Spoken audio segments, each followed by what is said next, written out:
Камера 1, камера 2. Второй тестовый заход. Снимаем на 2 камеры сразу. Посмотрим, что с этого получится. Если кому понравится, соответственно, пишите мне об этом. Идея как вам? На 2 камеры-то. Нравится, не нравится? Вообще устраивает, не устраивает? Что у вас там? Эта тачка, кстати, прикольная. Каждый день не встретишь. Уже у него номер на буквах H стоит. Это значит history. Это значит машине уже за 30 лет. Пожалуйста, мне не жалко. Мужик, ну... А вот, кстати, вот сейчас вот здесь вот движение такое классное. Хрен тебе дадут нормально выехать. Но это не страшно. Мы же не торопимся, правильно? Опа-на. Запись там идет? Вроде идет. Так, здесь никого. Все. Просто тупо по городу ездить. Как бы, ну, тупо не тупо, но я имею в виду, не так, скучновато. Иногда, конечно, буду время от времени записывать видосы, где вот буду выкатывать по городу, прокатывать. Вот сейчас вот мне вот такие нравятся поля раздора, такие вот ландшафты. Здесь прям интересно, красиво, никто тебе не мешает. Деревушки, едешь себе, наслаждаешься. Такие вот дела. Так, с капусты у нас будет много. Я по этой дороге тоже не ездил уже лет 5, наверное. Вообще, последний раз ездил... А не какой 5, наверное, 10. Я здесь последний раз ездил на грузовике. Это было, да, 10 лет назад. Сюда. Кстати, вот здесь вот мы сейчас заехали в соседнюю деревню, уже даже никто толком не понял, потому что вот, улыбайтесь, фотоаппарат. Соседнюю, у нас такое плотное население, то есть плотное население на земле здесь, то есть можешь двигаться и в течение часа проехать 5-6 деревень, то есть иногда граница это только такой визуальный знак, что ты с одного города заехал в другой. Вообще, чувак. Не смотри, блин. Вон на Мерседесе увидел, молодец. Вот этот на грузовике солярка загружена, у него веса, блин. Куда вот торопишься? Ну, то есть мог бы ты помедленнее чуть-чуть там это... Так, мы специально поедем не налево, а вот сюда. Не здоровается. О, Мерседес дымит. Тебе, о, ты что-то там явно муть. Смотри, кукуруза какая шикарная. О, смотри, какая вон там, вон, она все такая зелененькая. О, зеленый. Я не ожидал, что так быстро будет.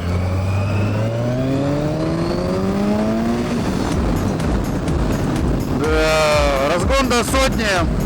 Раз, два.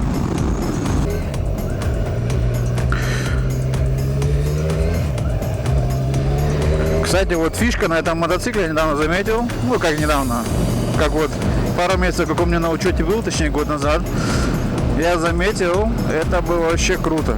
Когда стоишь на светофоре с выжженным сцеплением, как вот тебе учат в мотоавтошколе, чтобы ты быстрее со светофора ушел на сцеплении, у тебя начинает нагреваться мотор.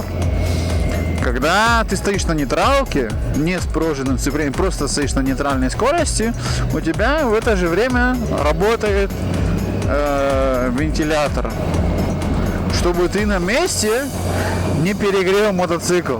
Это круто, это так круто. Раньше у меня на мотоцикле срабатывал вентилятор только если ты ему где-нибудь ввалил или потом заехал в город, и в городе едешь не быстро, ну как нормальная система, как и в машине срабатывает термостат, получается, и ты там хлоп-хлоп, и получается так у тебя раз, включается вентилятор, то есть термостат сказал, все, Васька нагрелся, включается вентилятор и остывает твой мотор более или менее. Что ты будешь делать, да? Этот хочет повернуть, А, да, он не хочет повернуть, он хочет сдать назад.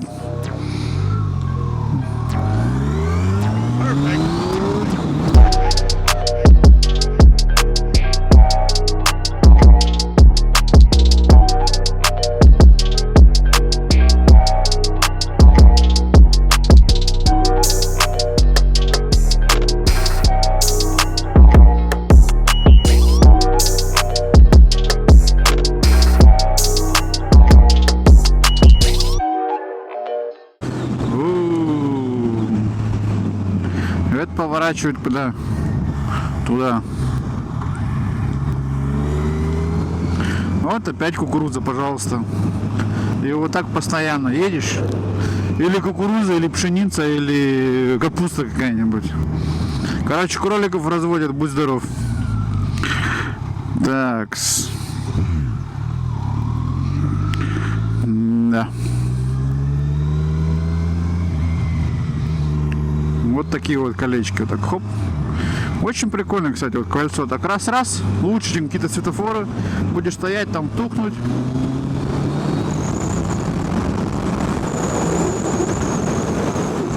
Смотри, так.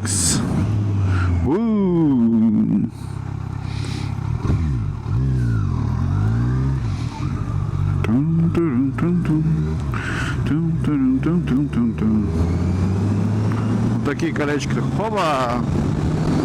Вообще классные, прям прикольные. По этим колечкам видишь, параллельно нам справа идет такая же дорога, как бы только ровная, но со светофорами. И ты здесь по вот этим кольцам намного быстрее двигаешься, потому что тебе не надо стоять на светофоре на красном, тухнуть. Лучше медленно здесь ехать, чем там быстро стоять. То есть там ты сперва можешь ехать 100, а потом ты просто тупо стоишь. Ну и получается не очень приятно. Дедушка там заблудился на фото. Ну, понаставили вот этих штучек вот нам, вон там, видно, где-то стоят. Да, вон. Вот этих тут, кстати, пару лет назад еще и не было толком. Сейчас вот стоят. Вырабатывают дешевое электричество, продают за границу. Засранцы. А у нас тут, кстати, электричество в Европе не очень-то из дешевых. И они его еще и немцы покупают где-нибудь атомные, сами выключают свои станции, покупают здесь, вот, пожалуйста. Мы вырабатываем дешевую энергию, но почему-то нам до нее никак. Вот это домик. Вроде ничего особенного, вроде домик, да? Здесь когда-то был автосалон Mazda, где я взял первую тачку, а сейчас это просто не понять что. Все развалилось. Это больше уже не то, что было раньше. Ё-моё. Вот это да, вот это жесть.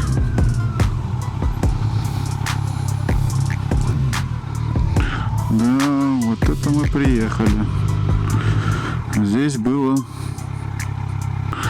когда-то все круто. А сейчас что здесь сейчас? Здесь Мазды были. В последнее время они даже продавали здесь не Mazda, а этот, как он называется, Лада. Русский автомобиль. Лада Калина. Я когда здесь приехал годик назад, еще были старые начальники, все эти старые шефы. Лада Калина, это прям было что такое. Прям ее сразу здесь можно было тебе сделать ее на газовую установочку и вперед. Вот, кстати, там была капуста. Здесь у нас что? Пшеница. Блин. Они могут стать застекляниваться. Что ты будешь делать? А муха летает туда. Своих собратьев увидел, мертвых. И сестер. О, и 8. Гибридная штучка. Штучка-дрючка. Спортивная гибридная. Вот тут сейчас вот пенсионерка, видишь? Пенсионер 64-го года. 64. В Германии, кстати, много номеров машин, где можно по номеру машину прям прочитать месяц и год рождения хозяина машины, инициалы, буква, имя, фамилия. Часто кто делает? Очень часто, очень часто. Потому что эта опция на индивидуальный номер, она стоит в 20 евро там, да. И как бы много кто пользуется, ну, редко такое бывает, то что этим кто-то не воспользуется. А спереди он едет Mercedes AMG, а перед ним едет Kia. И Kia едет 50, а Mercedes уж прям горит. Он сигналить аж начал, горит во всех этих колесниках. Она его не пропускает. Это круто. Там 70 надо ехать. Смотри, что делает. Вообще, смотри, что творит, а? Вот это да, такое никогда не видишь. Сейчас Мерседес мы сигналим, пока Kia совсем не остановилась. Но, кстати, да, здесь можно ехать 70. Все едут 80, чувак едет 42, 40 км в час. И это Мерседеса так залепило прям, это горело у него во всех местах. Он начал сигналить, прям как на свадьбе. Пришлось этой Kia остановиться. И вот он дальше едет свои 40. Вообще не прикольно. Надо его обогнать тоже. А там уже дедушка едет, он уже не торопится. Как водители грузовиков и всяких там водителей автобусов, тебе каждые 5 лет надо к врачу ходить, там всякие комиссии сдавать, там зрение, уши проверять, там и все так далее, реакцию твою. А некоторые люди вон ездят на легковом автомобиле, вон в 60-70 лет, уже не видят, не слышат и создают аварийные ситуации, создают пробки.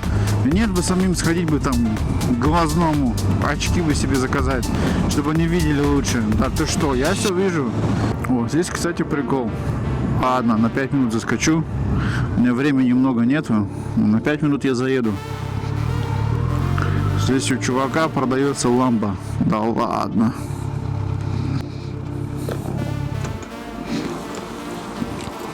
Ну-ка, пойдем. Видно? Вот эта вот штучка тут стоит уже пару лет. Это еще ламба, которая внутри как в Ауди выглядит. Галлардо. 2 раза в год выйдет на ней на заправку.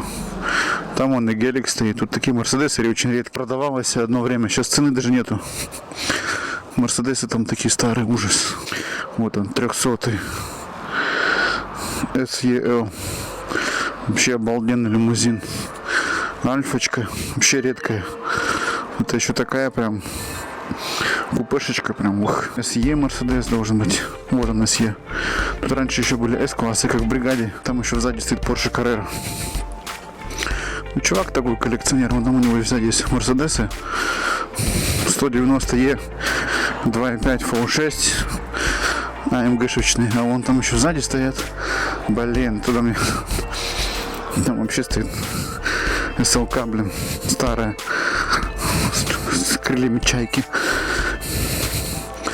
Вот такой вот чувак. Гелик, в принципе, он сейчас в последнее время здесь начал тоже цениться. Гелик. Это в России после физрука. А здесь всегда ценился. Сейчас он еще прям в цене замерз. Но у нас тут проблемы с дизельными агрегатами сейчас. Все, что с дизельным мотором, в цене начало падать. Тебя налогом сжирает государство, да, то есть там налог нереально большой, а у него там много машин, они без учета, они стоят там без номеров, ну стоят и стоят. Потом надо будет продавать, он пойдет, ее техосмотр пройдет, нейтралочка. Вот нейтралку включаю, на нейтралке начинает вентилятор работать. Вон чувак приехал на красный балбес, шарик. Чтобы человек дорогу переходил, все. Нет человека. А он торопился 3 секунды, чтобы на красный успеть. Он теперь туда поворачивает. Дебил. Вот видишь, торопился. Молодец. А я поехал дальше. Оба-на. Все, теперь у меня красный. Стоим. Теперь я стою на красном. Новое школьное здание строят. Еще одно. Креатив кампус. Будут здесь типа видеооператоров рождать. Приходите к нам на YouTube, у нас уже все есть. На YouTube вот эти кампусы не нужны, там все это виртуально учат. Вот тут решили сделать школу, чтобы учить людей с видеокамерой пользоваться. Да, у каждого в смартфоне, айфоне там камеры, будь здоров. Мне нравилось всегда еще камерой записывать. Просто тогда еще как бы там не резали ничего, просто потом появились компьютерные программы, начали накладывать музычку, вставлять какие-то подписи, надписи там. И оно все дальше пошло. Куда я вообще расту? То есть это нормальное явление, ты не можешь родиться и сразу же быть умным. То есть как огонщик. Не родился человек, который сразу мог ездить как Шумахер за рулем. Этому надо всему учиться, так же как и оператору. Или обрабатывать видео. Получается так же самое. Начинаешь с мелюзги, тебе не нравится, стараешься сделать лучше, как у других, потом еще лучше. И проходит там год, если у тебя все нормально было со школой, и ты видишь свой рост. Даже в течение года уже будет видно, надо просто это периодически заниматься. Так, вот сейчас вот у нас уже в городе показывает 21 градус. Стоять, чувак, там машина едет. Торопится, маску одел. Периодически, как вот резкая смена погоды, начинаются вот эти вот аварии нелепые. Где-то велосипеда подрезали, где-то вот в бампер друг друга ширканули. Тут бампер ширканет, вот от 1000 евро до 2000 евро можно попасть спокойно.